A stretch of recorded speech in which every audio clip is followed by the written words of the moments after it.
I don't know what your relationship looks like with your parents, either your mom or your dad, but for me, it was very difficult. Both of my parents had a very rough childhood, and even though you have kids, it doesn't automatically make you a great mother or father. That's something that you have to learn.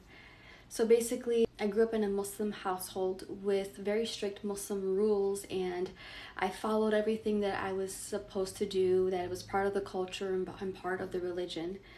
And basically, and oftentimes, my dad, he used religion and the culture to control me, and it was very hard growing up.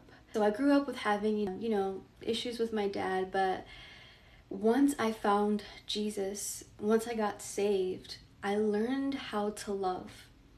Like, in fact, in the Bible, it says they were asking Jesus, how many times should I forgive? And Jesus says 70 times 7. That was not something that should be taken literal. That basically means that you should be giving forgiveness infinitely. You should not be able to even be able to count, like how many times you've forgiven. But once I started to understand why my dad treated me that way, it's because he doesn't know how to love. The same way I didn't know how to love or treat others, neither did he. And and later on down the road, when we would finally have this father and daughter relationship, and we finally got along after, a long time, he ended up admitting to me that the reason why he treated me so bad was because he was so stressed. He had so much on his shoulders. He's been working since he was 10 years old, because he's not from America. So when you're from overseas, you can work at a very young age. So he projected his anger towards me, and he admitted, but I already knew that because the Lord had told me that he doesn't know me, meaning Jesus. So why should I expect so much out of him? So I'm saying this to say to you, you might have really hard family members to deal with. And I'm not saying it's going to get easy, but you know better, so you should know how to treat them. They don't know how to love how Jesus loves. But if you know Jesus, you should know how he loves.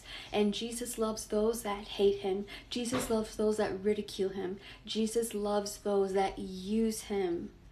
So I'm trying to tell you right now that it's not easy, but when it comes to day where they may not be here anymore, you're gonna regret every single thing you told them that was not nice. Every mean thing that you've told them that was not nice, you're gonna regret it. Because tomorrow is not promised to anyone, you guys. So that's why we must love. That's why Jesus says the greatest of these all commandments is to love. When people are met with hard situations, that opens their eyes, and one day God will show them that they should never treated you that way. But don't wait for that day.